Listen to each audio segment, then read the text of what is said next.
बुद्ध अपने भिक्षुओं को उपदेश देने के साथ साथ अपने भिक्षाटन के लिए भेजते थे। एक बार उन्होंने अपने भिक्षु भरत को भिक्षा लेने के लिए एक सर्विका के घर भेजा। भरत पूरे रास्ते मन में यह सोचते हुए सर्विका के पास गया कि आखिर आज भिक्षा में क्या भोजन खाने को मिलेगा, क्योंकि भरत चंद्र वंश के राजकुमार थे और बुद्ध ने सनिध्य भिक्षु के रूप में दीक्षित हुए थे। हमेशा भरत को महल में खाने के लिए स्वादिष्ट पकवान मिलते थे, लेकिन आज भिक्षा के रूप में उसे जो भी मिलेगा संतुष्ट होना पड़ेगा।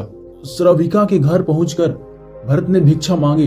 सर्विका ने भरत को बैठने के लिए कहा और भोजन लाने के लिए घर के भीतर चली गई।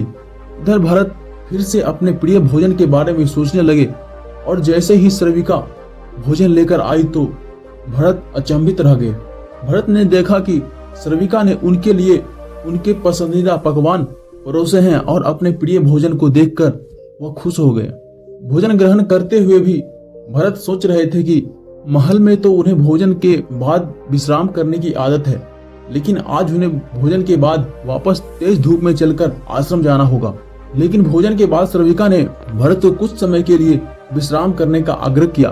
भरत फिर से खुश हुए कि आखिर आज उनके मन की सारी इच्छाएं कैसे पूरी हो रही है।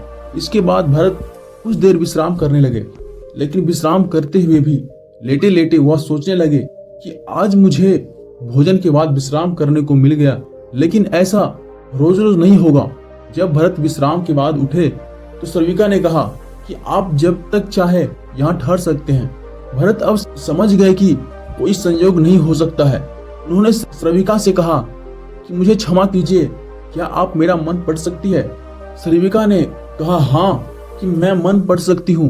शुरू में यह कठिन था, लेकिन फिर मैंने स्वयं के मन विचार को देखना शुरू किया। पहले मेरे विचार की संख्या अनगिनत हुआ करती थी, इसके बाद मैंने विचार पर ध्यान केंद्रित किया, बिना पक्ष विपक्ष के अपने विचारों को देखने लगी।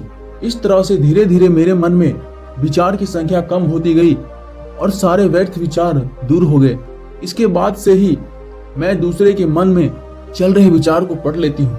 हालांकि सर्विका की बात सुनकर भरत घबरा गए। इसके बाद भरत ने सर्विका से आज्ञा ली और आश्रम के लिए निकल पड़े।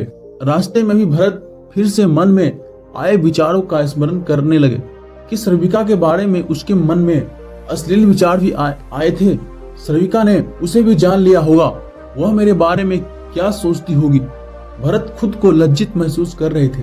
भरत ने आश्रम पहुंचकर गौतम बुद्ध से कहा कि अब मैं कभी भी भिक्षाटन के लिए नहीं जाऊंगा।